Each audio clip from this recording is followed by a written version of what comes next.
Across the centuries, the search for truth has never ceased, and one mind still stands as a guiding light.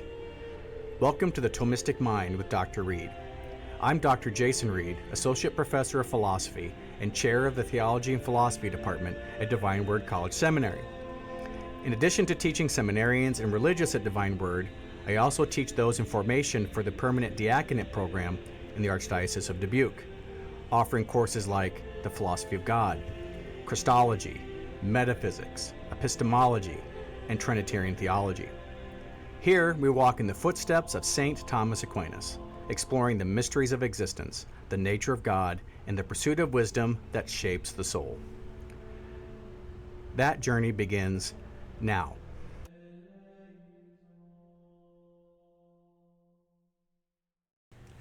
Welcome to our next episode of the Thomistic Mind. I'm Dr. Jason Reed, and today we continue our discussion on the nature of logic.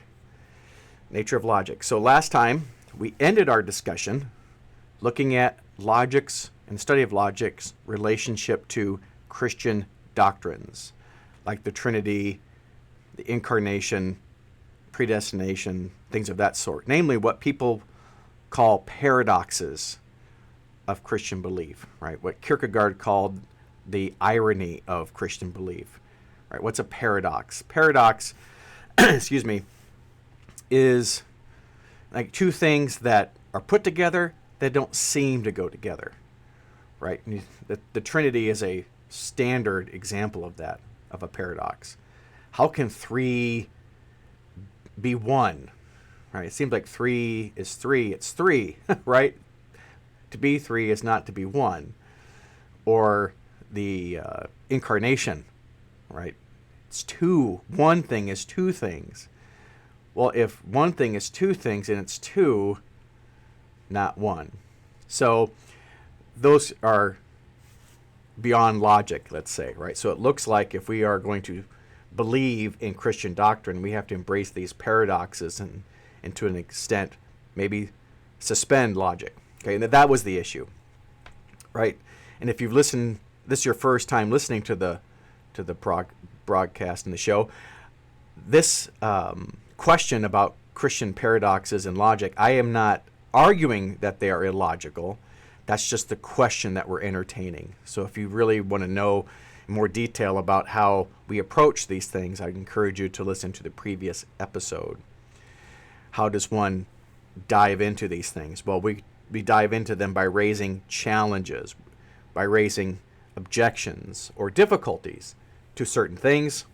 And then as we work through and try to unpack and quote-unquote solve or resolve, right, the challenge or the objection or the concern, then we arrive at a more a clearer conception. We arrive at the truth, and we arrive at the correct way to think about something. That's the idea. So we're raising these objections, we're raising these challenges so that we can come to a clearer and a more precise and more helpful distinction when it comes to studying logic and its relation to God. So from last time, just going to do some review, right? So before we dive into discussing the paradoxes of Christian belief, I think it'd be wise and logical to begin with a brief review from last time. Well, from last time, we learned some distinctions. It's important to remember that one of the key points of learning philosophy, one of the key aspects of stepping into the philosophical world, quote unquote, is the skill and the knowledge of distinctions, right? To understand when something isn't something else in whatever way they are distinct, right? So failing to understand certain distinctions are what's behind some of the confusion about studying logic and its relationship to God, right? Because people want to, very faithful people want to honor God. They want to say God really is beyond our knowledge. God is beyond human understanding.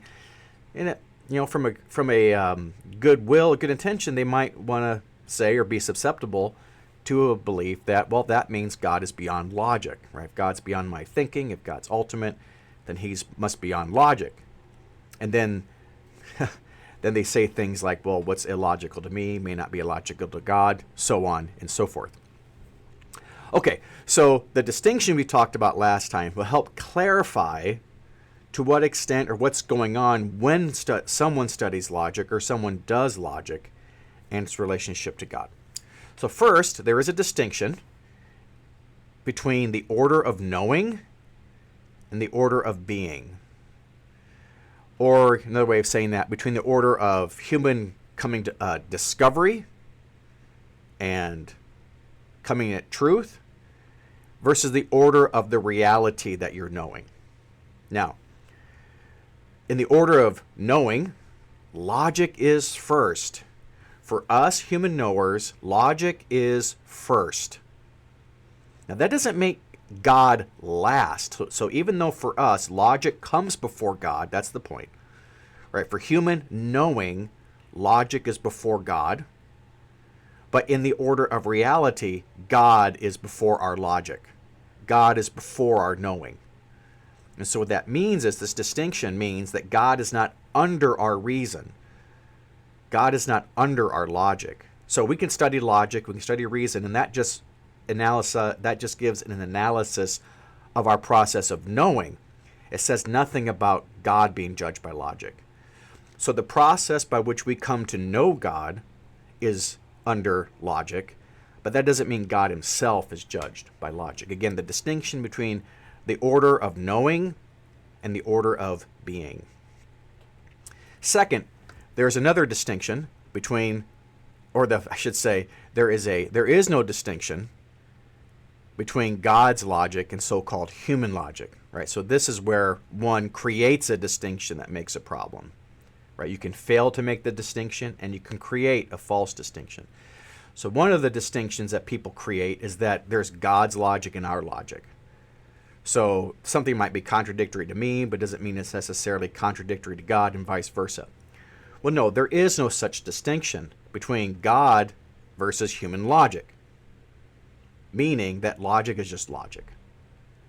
So there is no such thing as a contradiction in, say, human logic that isn't a contradiction in God's logic. There is no such thing, or vice versa. That is, there's no such thing that's contradictory in one logic that's not contradictory in another logic, and vice versa. Meaning, if something is a contradiction, if X is a contradiction, it is a contradiction for everyone. Jones, Smith, Archangel, Gabriel, God the Holy Ghost. If X is a contradiction, it's a contradiction for everybody. So, statements about God must be logical. Statements that God reveals must be logical. That is, the statements that's in Revelation must be free from contradiction. But it doesn't follow that we're judging God by logic, because we know all logic comes from God. So again, there is no such thing as divine logic and human logic, and there's no such thing as a conflict between the two. That's an artificial distinction. Next, there's also a difference between, we talked about what is logically impossible and humanly impossible. Right? Humanly impossible. So just because something is humanly impossible doesn't mean that it's impossible for God. But if something's logically impossible, it's impossible for everybody. Right? Even for God.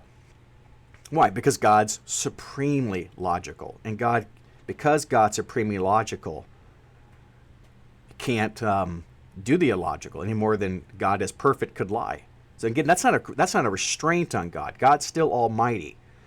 Why? Because as almighty, God can do whatever he wants in the way he wants to do it. He can do whatever he wants in the way he wants to do it. But logical absurdities aren't things at all. That is, logical absurdities don't fall under the things that can be done. So although there are things that fall under what humans can't do, and God can do those things. So what's like when it says in the scripture, all things are possible for God, right? All things that are for us impossible, are possible for him. But it's not saying that everything, including the logically impossible, God can do. And so one of the verses that we looked at last time that people think this way is from Isaiah chapter 55. Verses 8 and 9, where God says, "For my thoughts are not your thoughts, nor are your ways my ways, says the Lord. For as the heavens are higher than the earth, so are my ways higher than yours, and my thoughts are than your thoughts." And so people think, hey, see, God's ways are not our ways. His logic is not our logic. What's possible for me, impossible for me, is possible for him, so on and so forth. Well, you've got to read the whole context, right? People misread that by saying, see, we can't understand God's thoughts because they're not ours. Now, if you go back up a few verses, what the Lord says is that because his ways aren't our ways, it's precisely we need to conform to his ways. Here's the quote, right back up in verse 6 of chapter 55. "Seek the Lord while he may be found. Call upon him while he is near. Let the wicked forsake their way, and the unrighteous their thoughts." So what's he saying there, right? So seek him, find him. But if you're going to do that, you've got to get rid of these evil thoughts, unrighteous thoughts. Why? Because they're not his thoughts, right? Back to the text. "Let them return to the Lord, that he may have mercy on them, and to our God, for he will abundantly pardon." And there you get, "For my thoughts are not your thoughts." Meaning that my righteous thoughts are not your wicked thoughts. My righteous ways are not your wicked ways. So that verses 8 and 9, it's about conformity, not we can't understand it. It's because his thoughts are not our thoughts. We conform our thoughts to his thoughts. Because his ways are not our ways, we conform to his ways.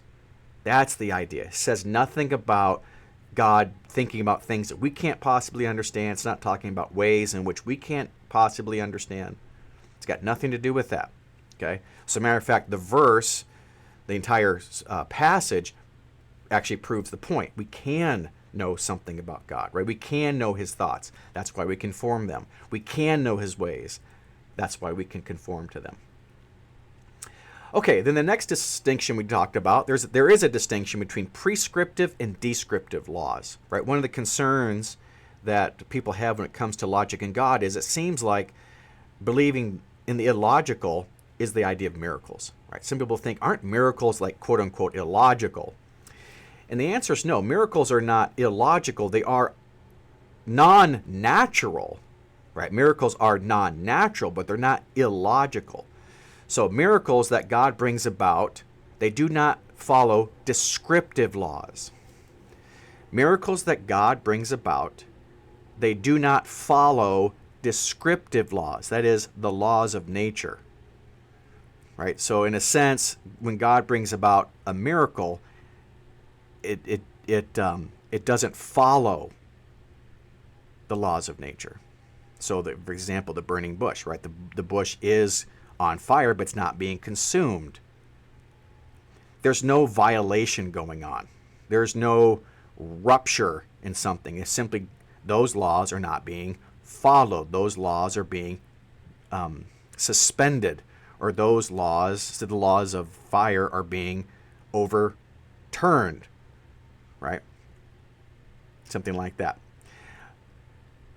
But that's not that miracles do not violate prescriptive laws. That is, miracles do not violate the laws of logic. There's nothing illogical about a miracle. There is something non-natural about a miracle. That's true. So miracles do not follow descriptive laws, the laws of nature, but they don't violate prescriptive laws, the laws of logic. In fact, miracles are extremely logical. As a matter of fact, their possibility is necessary if God exists. That is, if Genesis 1:1 is true, then all other miracles are logically possible in principle.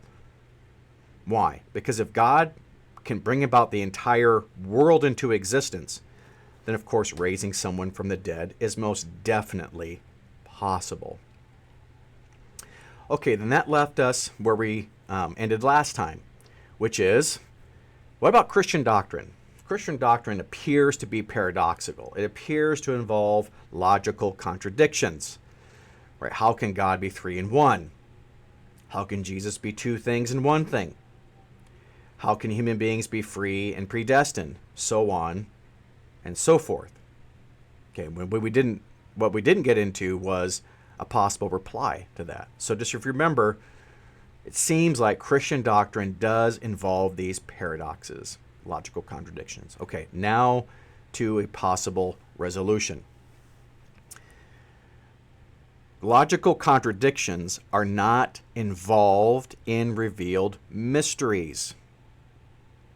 So there is something about logic that's being misunderstood when people talk about the quote-unquote paradoxes of Christian doctrine.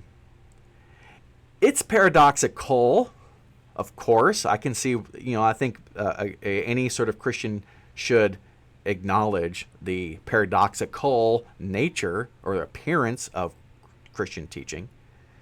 But let's just be clear about what a logical contradiction is, and we will be discussing this in more detail in a moment. But for something to be logically contradictory, it requires that something be and not be at the same time and in the same relation. That second point is crucial. A logical contradiction requires that something be and not be at the same time, but also in the same relation. For example, I at the same time am a father and not a father. Right? I'm a father and a husband. Well, being a husband's not being a father, so I am and am not a father at the same time, but not in the same relation. Right? The distinction between father and husband is based upon a relation. So although I am a father and not a father at the same time, but I'm not a father and not a father in the same relation. Okay? That's where the distinction comes in. So that's why it's not contradictory.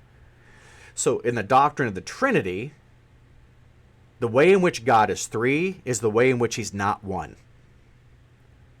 I'll say it again, right? The doctrine of the Trinity isn't a logical contradiction. It may have other challenges. There's no doubt about that. But in terms of a logical contradiction, in terms of violating logic, it simply is not there. Why? Because the sense in which God is three, he's three in person. He is one in being. That's not a contradiction. So the sense in which he is three is in person. The sense in which he is one in being. No contradiction. Likewise, with the Lord Jesus Christ, the way in which he, or the way or the sense in which he is two, is not the way or in the sense in which he is one. Right? The sense in which Jesus is two is he's two in nature. He has two natures. However, he is one in person. Again, there are lots of other challenges, lots of other problems and questions and difficulties with the incarnation. Conceded, agreed. But the problems aren't logical. Okay, that's the point I'm making here. The problems with the Trinity and the incarnation are not logical. It could be conceptual, right? Maybe difficult of understanding. It may be very difficult to put them together. There's no doubt about that. But there's no logical contradiction. Likewise, when it comes to predestination, from the standpoint of eternity, right, under the auspices of eternity, all is settled. Right? From the standpoint of the eternity, it's all been decreed. But from the standpoint of time, the future, our future, is not set by our past and present. Right? Our present isn't determining our future. Our past doesn't determine the future. Right? For us, our future is not set in that sense. So in regard to our willing, we do have freedom, but we're not free in regard to God's willing. That is, our freedom can't change what God has willed. So we can't do that. So we can't change eternity.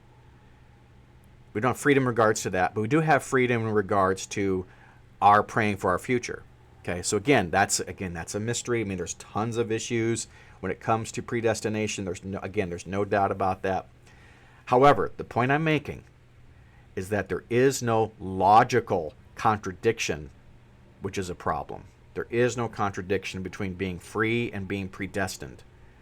It might be more difficult to put them together, concede that, but there is no contradiction. So what does that mean? Well, these are just 3 examples of what are considered to be the paradigms of paradox in Christian doctrine. And these standard examples of paradox and or contradiction simply aren't illogical. If illogic is understood as a contradiction, again, we're not removing any mystery. We're not solving the coherence of the doctrines. There's plenty to be said about them. But again, the problem of studying logic is not a obstacle to revealed mysteries, because the logic that we study is not in violation by these Christian doctrines. So, conclusion of that then is this, is that when God proposes, the church proposes by God that he is 3 persons in one being, God is not asking us to believe something that's illogical. God is not saying, okay, believing in 3 persons in one God is not the same thing as believing in a square circle. He's not asking us to believe in things like square circles. He's not asking us to believe in married bachelors, those sorts of things.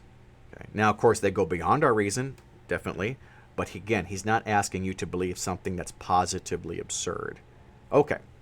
So, those are the challenges of studying logic when it comes to God.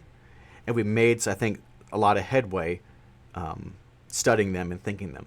Okay, so if we've sort of removed to our satisfaction, of course, this is just a show, right? We can't go into detail in a full refutation or explanation of these. Hence, just to encourage you to maybe pick up some logic and philosophy in the long way, because that's what we're talking about, right? This episode, these broadcasts are to encourage you, to encourage a listener, whether you're Catholic, Christian, or not, to study philosophy, and in particular, these episodes to study logic. And I'm trying to give you, right, some background in logic, for maybe some lessons. That's maybe one way of saying it. Maybe some lessons on logic to kind of make it more familiar to you, make it less, foreign, and so you can start to see logic in your daily life. That's one thing to be thinking about too, right? As this episode and these episodes are listened to, and you go on your way and start living your life and thinking about things, maybe you start to see and think about logic and think about philosophy and start to see it everywhere. Maybe its use. That would be a wonderful thing. So, as we continue then this brief lesson here, this is the Thomistic Mind, if you're just joining us. Thomistic Mind is a broadcast. These are talks by Dr. Jason Reed, and that's me. I'm a professor of philosophy at Divine Word College Seminary, and where I teach seminarians, people in the pre-novitiate, priests, so on and so forth, in philosophy and logic. And so we've just finished up talking about some of the challenges that logic has for studying God. And now we're going to segue. We just have a few minutes here of this first segment. This is a nice end of the first segment. We're going to segue into what are sometimes called the 3 laws of thought. 3 laws of thought, or the 3 laws of logic. And I can even add to that, these are not just 3 laws of thought, they are 3 laws of all thought. Hence, that's why they're called laws, right? They are universal. Every single thought has these laws that are governing them. And there are 3. They are the law of non-contradiction, 1. That's the first law. The second law is the law of excluded middle. And the third law is the law of identity. Okay, just remember that, right? The law of non-contradiction, the law of excluded middle, and the law of identity. These are powerful laws. They seem simple enough, but as we go through these, you'll hopefully see how illogical much of our thinking in the world today is, right? And how logic and studying these 3 laws can actually help us correct a lot of bad thinking. So with a few minutes here left of the first segment, we'll just look at the law of non-contradiction. Okay, the law of non-contradiction is our first law of thought. And there are different ways to express the law. Now, this is an important distinction. That I'm about to give you. There's a distinction between the logic that we express about truth and the logic that we express about existence. Just as there is the law of non-contradiction in thought and truth, there is also the law of non-contradiction in existence. And so you're going to express this law in both ways. Okay, so let's consider the expression in existence first. The law of non-contradiction, when expressed in terms of existence, says this: a thing cannot both be A and non-A at the same time and in the same sense.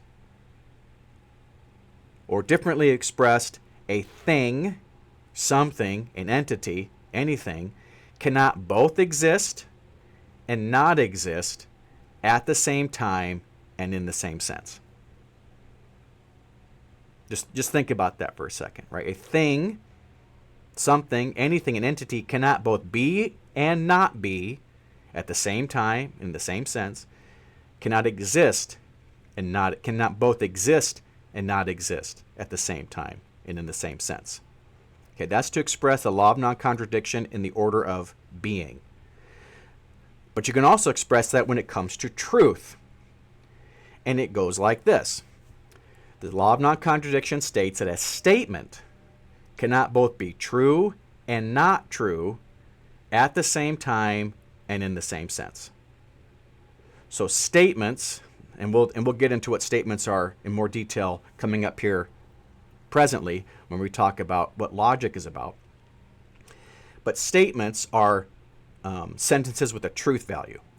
So a statement or proposition can't be true and not true at the same time and in the same sense.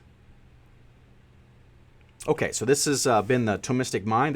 We're coming up here in the end of the first segment. And we've been discussing logic and God. And now we're moving into the 3 universal laws of all reason. The law of non-contradiction and the law of excluded middle, the law of identity. And just to emphasize as we take our first break here, all these laws have both an expression in the order of existence and being, and an expression in terms of truth and existence. Those are the different ways you can express it, and I will be unpacking that after break. So after we have a 2-minute break coming up, a short commercial, and we will come back and pick up the laws of thought. The Church teaches that a solid education and grounding in philosophy is necessary to find the truth and avoid error, to understand the mysteries of divine revelation, to grasp the Church's doctrine, and to engage an unbelieving world. Philosophy is so valued by the Church that she requires it to form the intellectual life of her priests. Read Thomas is an online program created to make this intellectual formation more widely accessible. Developed and taught by Dr. Jason Reed, the courses combine academic rigor with a spirit of faith, presenting the great themes of classical and Thomistic philosophy in a way that is clear, structured, and faithful to the Catholic intellectual tradition. Participants encounter fundamental questions of philosophy through topics such as the pursuit of wisdom, an introduction to philosophy, an overview of philosophy's origins, methods, and enduring questions. There's He Who Is, examining the classical view of God's attributes and their theological and spiritual implications. We also have the mystery of existence, the philosophy of creation, exploring the metaphysical principles underlying the doctrine of creation. Then we have the three-person God, the mystery of God's inner life, a philosophical study of the Trinity's inner relations. There's also St. Thomas Aquinas' philosophy of the angels, where we consider the nature and role of spiritual beings in Thomistic thought. and further courses that engage the treasures of the Catholic intellectual tradition. Read Thomas seeks to cultivate not only knowledge, but also a deeper appreciation of the harmony between faith and reason, helping participants enter more fully into the wisdom of St. Thomas Aquinas and the Church's philosophical heritage. The website is www.readthomist.com. That's www.readthomist.com. The email is read.thomist@gmail.com. That's reed.thomist@gmail.com. At Read Thomas, we believe the life of the mind is for every Christian.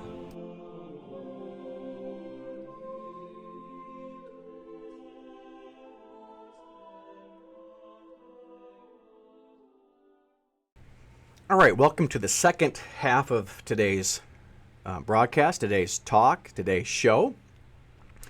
And we pick it up where we left off the last segment, talking about the law of non-contradiction as the first law of all thought, and it's a law of reality. So I should probably emphasize that a little bit more. These laws are not just laws of thought, they're also laws of being.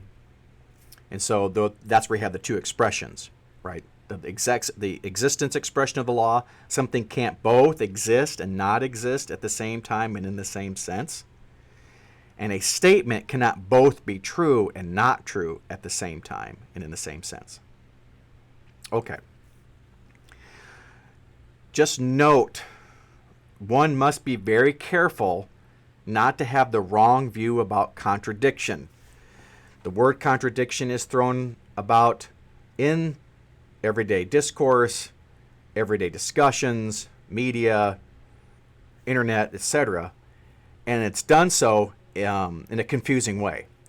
Because oftentimes people will fault, say, something or a statement or a truth as a contradiction because it's different than something else. Okay. Contradiction is not the same thing as things being different, or there being partial truths. Contradiction is not the same thing. So two things are not contradictory simply because they're different. For example, it is often said that the gospel reports of angels at the tomb are contradictory reports. One writer mentions one angel at the tomb, and another writer mentions two angels at the tomb, right? So one record is one is mentioned, and the other writer is mentioning two, and people say, "See, contradiction. See, that's a contradiction." Or like the ordering of the resurrection, post-resurrection appearances. Right, the Gospels give a different order of events. And see, these order of events, the way that they report what happened, because they're different, see, contradiction. And you can use that sort of approach to lots of other things. You can see lots of people say, see, one Gospel says this, another Gospel says something different, and therefore there's a contradiction. Okay, that's the idea. Now, but is that really a contradiction? No, right? Just to re-emphasize, because things are different, it doesn't mean they are contradictory, right? These gospel reports of angels, these are not contradictions. To illustrate that, consider my trip that I had to a wrestling match. Now, for just a little bit of background, I have a very, very good friend with whom I share a love for wrestling, and it's sort of a neat story. So I will leave the logical world just to share this really neat story. I think you might find this endearing. So there's a friend of mine. We started going to a parish, and I'd see him at the parish. And of course, I won't mention the names to protect the innocent, but very nice man, and his wife sometimes would be a lector. So anyway, see him once in a while at church. Well, I started going to wrestling meets, and I'd run into him at these meets and say, "Hey, I didn't know you were into wrestling," and he'd say the same thing. Yeah, I like wrestling. And so we just became really good friends with our shared, that started with our shared love of wrestling. I knew him for a year and a half in this way. Just, here's my good friend at church, and we talk about wrestling. We go to each other's houses and watch wrestling. And we talk about, we go out to dinner and things of that sort. Well, I was driving somewhere in town, and I was listening to the radio, and again, I don't know why I was listening to it or how I came across it, but they was talking about high school wrestling. And they talked about a program that, a while back had a great wrestling program, and then they mentioned that one of these wrestlers was a 2-time state champion and like maybe 4-time finalist, can't remember, 3-time finalist, and wrestled for, Iowa and all this stuff, and they said the person's name, and it was the same name as the person that I had befriended at my parish. And so I went up to him and finally I said, did you wrestle at such and such school and wrestle for such and such coach? And he said, yes. I said, why didn't you tell me about that? And he said, well, when you're in the room with the people I was in, you tend to be humbled by that. So anyway, it's just a really great story, just a wonderful friend. I thought you might enjoy that sort of anecdotal story there. Just a wonderful guy. So anyway, moving forward, he gets us tickets to go to a dual meet in Ames. Now we're going back to the logical point, how this everyday example shows you what contradiction is and is not. So we're at the duel, and my friend introduces me to his friend. We'll call his friend Bill. And he says that Bill has 7 children. Then Bill says, I have 8 children. Now, if you just listen to that, my friend says Bill has 7. And Bill says, no, I have 8. Is that a contradiction? Because 7 isn't 8, right? Well, I responded, you're both right. I said, Bill and so, you're both right. You do have 8 children, and you do have 7 children. And they looked at me like I had an eye in the center of my forehead. Like, what are you doing? Your philosophy is driving you mad, as they say. I said, no, you're both right. And so, do you see why there isn't a contradiction? There isn't a contradiction between saying Bill has 7 children and saying Bill has 8 children. Why? Because they can both be true at the same time and in the same sense. Right? If Bill has 8 children, he has to have 7. That is, the truth of 8 entails the truth of 7. Okay, a truth cannot entail it's contradictory. Right? A statement being true doesn't entail that it's not being true. And so if 8 kids logically infers that 7 is true, there can't be a contradiction. The only way there would be a contradiction is if my friend said to Bill, Bill has 7 and no more children. Now we've got a contradiction. Okay, so again, contradictions, they don't mean just that they're different. A contradiction means if two statements are contradictory, then the truth of one entails the falsity of the other. And likewise, the falsity of one entails the truth of the other. If things are contradictory, then they have opposite truth values. Okay, but those gospel reports, if there are 2 angels at the tomb, there's got to be 1. And so the same thing's true about the post-resurrection appearances. Right? There is no contradiction between those reports. That is, you can put those reports in an order that doesn't contradict each other. Now, it doesn't mean it's going to be easy. Doesn't mean that it's just self-evident. But there are lots of what they're called harmonies of the Gospels. And a really good harmony of the Gospel will have somewhere, is usually an appendix or some sort of chart, and it will lay out, just show you how there's no logical contradiction between the two. Okay. Another example of why things aren't contradictory, it's just kind of a sad, actually, example, but it drives the point home. So there was a report and a phone call that said so-and-so has just gotten to a car accident and is in an ambulance. on the way to the hospital. But then there was another report that that same person had perished in a car accident. Now, is that a contradiction? It seems that way, but the sad truth is that there were two car accidents. There were two car accidents. One when before the ambulance and one while they were in the ambulance. So sort of a sad story, but it's not illogical. And so when it comes to logic and, say, biblical studies and scripture studies, all that's required to avoid contradiction is telling a story so that they both can be true in a different sense. So yes, there is two angels at the tomb. There's going to be one.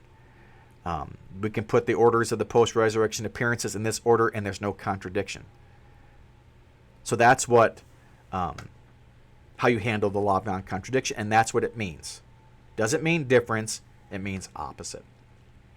Okay, so the next law of thought is called the law of excluded middle, and that's what it means, right? There is no middle. The middle is excluded. You just have the two. There is no third. And so again, you have the existence expression of the law of excluded middle, the being aspect, then you've got the truth aspect. So in the existence aspect of the law of excluded middle, you'd say it like this: a thing either is a or it's not. That is, a thing either exists or it does not exist. Now listen to the precise way of saying it. A thing is not either a or non-a. A thing either exists or does not exist. Then there's the way of expressing that same truth, that same law, in the order of truth and knowledge. You'd say it this way: a statement is either true or not true. Okay, that's not the same thing as saying a statement is either true or false, right? You can be true and maybe not true, right? It's neither. But so a statement is either true or not true. This is a very important principle. Very important principle, and this can be illustrated by the common misuse of the word lie. This gets thrown around a lot. So-and-so's lying. So-and-so's lying. This report is a lie. That person's lying here. That commentator is lying. We hear this in media, social media, online debates and discussion, commentaries, things of that sort. Claim that so-and-so lied, right? Lies, lies, and more lies. And the basis for all these claims of lying is because they are claiming that whoever is or who said it is saying something that's false. Saying something that's false. So what they're doing in a lot of these contexts is they are identifying lying with falsity. However, there is a big difference. This is a big and too common mistake. Namely, what's the mistake? That is saying that false claims, false statements, false beliefs, etc. are lies, because it's not true. False statements, false claims, false beliefs are not necessarily lies. Why? Well, if that were true, then in every one of my classes where any student put down a wrong answer and therefore it's false, they would be lying. And thus would be breaking one of the 10 Commandments and having to go to confession and confess every single question false they put on the test, because that would be a lie. Well, that's just silly, isn't it? That's just a silly view of lying. Not all false claims are lies. That's not true. It's not truth about lies. For something to count as a lie, for a false claim to count as a lie, that false claim must be tethered with an intention. For a false report or a false claim to count as a lie, that false claim must be tethered with an intent. And the intent that it's tethered to is the intent to deceive. That is, you're not just saying something that's false, you're intending to do something with that falsity. Right? So a lie is committed when someone knowingly says something false in such a manner to get someone to believe that falsity. That's the idea. So a lie is when someone knowingly is saying something false, try to get others to believe that what they're saying is true. Now that's a lie. That's a lie. Okay? So that's if it's either, just because it's not true doesn't mean it's a lie. No, let a thing is either A or not A, exists or does not exist, either true or not true. This just reminds me of the scriptural passage in James 5:12, right? Above all, my beloved, do not swear either by heaven or by earth or by any other oath.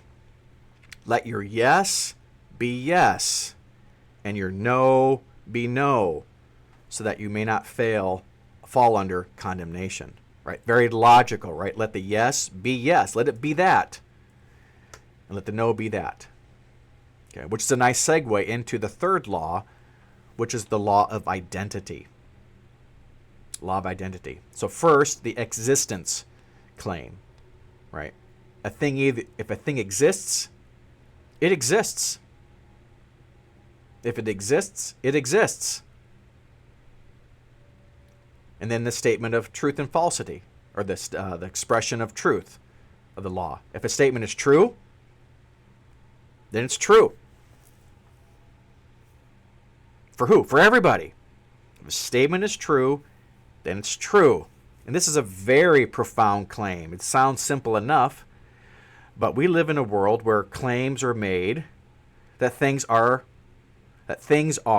not what they are. Okay, that sounds like a strange way of talking, but just follow me. If you hear me out. We live in a world where people oftentimes says a lot that things are not what they are. They're saying the truth is false. Or they're saying the things that exist don't. This is called relativism. This is called relativism. The idea that just because something is true, it's not true for me. It's just true for you. No, this law of identity undermines that. No, if a statement is true, it's shown to be true, then it's true. There's no such thing as, well, it's true for me. That's not the case. So, you see this relativism a lot. You see this in, not to throw shade anywhere, but you see a lot of quote-unquote Catholic or Christian commentators online, and they'll say, here's the news from a Catholic perspective. Well, what does that mean?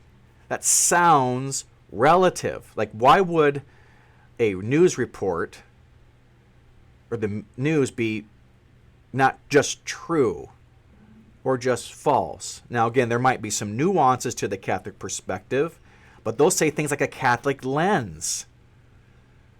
Well, that sounds relative. You see this in books, right? Like a Catholic perspective on family, or Catholic perspective on this, or a Christian perspective on this. Those are all hidden relativistic language. Why? Because according to law of identity, if it's true, it's true. If a thing exists, then it exists. And so if it's shown that something is true, then it's just true. I don't know what the perspective or the lens. You'd have to have those people work that out. Like, how are you using lens in a non-relative way? That is, how are you using this quote-unquote perspective that doesn't violate a law of logic? Why? Because, well, if something's proved to be true, then it's just true. That is, if we can prove that something is necessarily Y, then it's true that it's Y. That is, if it is shown that Jesus rose from the dead, then that's just true. Period. It doesn't depend on something else. It doesn't depend on some sort of perspective, right? If Jesus teaches the real presence in John 6, then that's just true. Why? Because according to the law of identity, truth is truth. Truth is truth. And there's where we have profound opportunities for dialogue and discussion. Why? Because that's what we're all after. This is the Thomistic mind. This is the Catholic intellectual tradition. If it's true, it's true. And ultimately, it's God's truth. Right? All truth is God's truth. Period. You're listening to the Thomistic Mind. Speaking of Thomistic Mind, this is a show with Dr. Jason Reed as your host. That's me. And we are talking about the 3 laws of thought and the 3 laws of being. They are the law of non-contradiction. Thing either exists or it does not exist at the same time and in the same sense. A statement cannot both be true and not true at the same time and in the same sense. Law of contradiction. Law of excluded middle. Right? Something cannot both exist and not exist. Something cannot both be and not be. A statement cannot both be true and not true. Then there's a law of identity. If a thing exists, it exists. If a thing bees, it bees. And if a statement is true, it is true.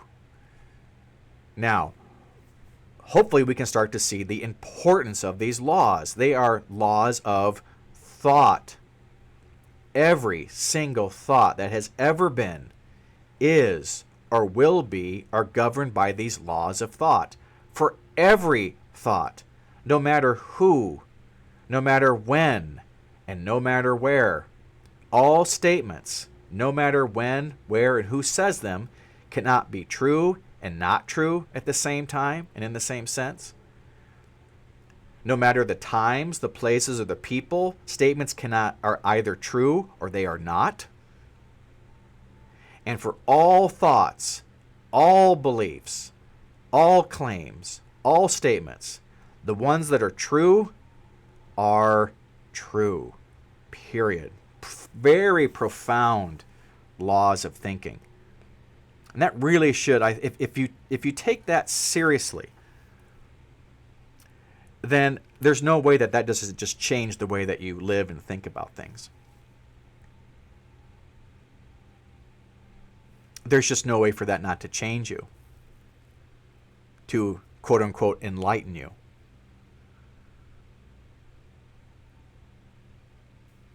It's true. If it's true, it's true. It's either true or it isn't. And it cannot be true and not true at the same time in the same sense. Okay, hopefully that's giving you a lot to think about, right? Because that's one of the goals here of the Thomistic Mind, is to offer discussions, to offer thoughts that go beyond just the everyday broadcast, that go beyond just the everyday just talking about things, talking about practical things and world events. There's plenty of that. No, what we're doing here is we're really diving into the basics of thinking. We've looked at why you should study philosophy. So where does logic fit in this? This kind of put some sort of closure at this point, because we'll dive into the building blocks of logic. But where are we at this point in today's discussion? Well, what we're doing is we're looking at how does one do philosophy, right? Because philosophy, as we've said in the previous episodes, is that discipline that the church commands and promotes, both in her evangelization and in her reading and her education of priests and colleges. We see the Bible's commands to have a life of the intellect, to have a life of the mind, to be able to confute arguments, to respond to arguments, to give defenses, all those things. And so, but one of the questions that lots of people have is, how do I start philosophy then? I mean, so Dr. Reed, you've made your case, right? I can see that. Where do I get started? And so my answer to that question is, well, you get started by just thinking about logic, seeing what logic is doing. Logic is the one discipline. It's the tool, it's the instrument of the philosopher. And so this tool or instrument of the philosopher is not in conflict with our studying of God. That's what that whole discussion on logic and God is to show and to put aside any sort of perceived conflict between one's logical studies and their theological studies. There is no conflict between what you study in logic and what God has revealed in His Word and in His church. There just isn't any. Right? For all the distinctions we talked about, right? Logic deals with human knowing. It doesn't test God. It doesn't judge God. No, logic is something that judges and prescribes our thinking. Now, how does it prescribe thinking? What's the first thing it prescribes? It describes the laws of thought. Of course, now, these laws of thought, they don't make impossible thinking in violation of these. So again, these laws say what should be done. They don't necessitate. That's a very important distinction. We're coming up here on the end here. I just want you to understand, when I say that logic governs all thought, it doesn't mean there can't be contradictions. The one place that contradictions can exist, contradictions cannot exist in reality, contradictions cannot exist in statements, but contradictions can exist in our minds. We can actually confuse ourselves. We can have contradictory beliefs, meaning that the laws of logic don't just guarantee that everyone's logical. The laws of logic, so even though the law of non-contradiction says a statement cannot both be true and not true at the same time in the same sense, although the law of non-contradiction says that things can't be and not be at the same time in the same sense, these are again prescriptive. It doesn't keep, that is, this law of non-contradiction doesn't keep someone from having contradictions in their head. We oftentimes have contradictory beliefs. We oftentimes have contradictory claims. That's one of the weaknesses of the human mind, is it's being susceptible of believing contradictions. Happens all the time. So again, I can put contradictions in my head. I can say God is three. That is, I could actually have a contradictory view of the Trinity. I could have a contradictory view of the incarnation. I might contradict myself when I talk about predestination. I might contradict myself when I say I defend abortion. I may contradict myself. Okay, so contradictions can be in our thinking, but contradictions cannot be in reality. That is, and contradictions cannot be in this particular thought. That is, no human being can make a statement true and not true at the same time in the same sense. If you try to do that, then your mind will start to break a little bit. So we're coming on the end here real quickly on this episode of the Thomistic Mind. I hope you're stayed with us. I hope you're enjoying this content. Please email me to let me know that you're enjoying it or questions you have, because I'm thinking about maybe in the future having just an episode where I talk about your questions you may have. So until next time, that wraps us up for today. Until next time, please work on your Thomistic mind and continue to listen. And I appreciate your time today, and just keep loving God with your mind. You've been listening to The Thomistic Mind with Dr. Jason Reed, produced by Mr. Matt Graham.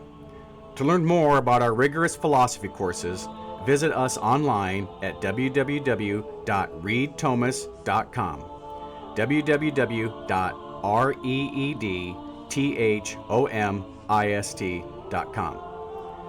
It's been a privilege to journey with you through the world of philosophy, seeking truth, goodness, and beauty together. My hope is that today's conversation encourages you to think more deeply, live more wisely, and love more fully. Until next time, keep your mind fixed on the truth and your heart set on the highest good.